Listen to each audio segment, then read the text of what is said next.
профессор доктор медицинских наук Владимир Абдуллаевич Дадали деген кісімен сұхбаттасқан кезімде мен ол кісіге сұрақ қойғанмын. Адам аурудан қалайша оңай құтыла алады деп. Сол кезде ол бірақ нәрсені айтты маған. Тек қана ағзаны 100% тазалау арқылы деді. Сонда қалай деп сұрадым.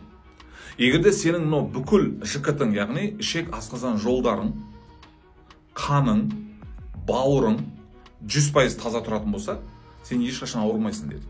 Егерде сен ауру болсаң қазір деді, демек бірінші орында сен асқазан ішек жолдарын тазалайсың, оған қос бауырды, қанды тазалайсың деді.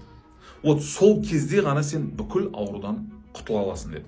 Болмаса қанша жерден ем ал, қанша дәрі іш, басқа істе, сен ешқашан аурудан 100% құтыла алмайсың деді.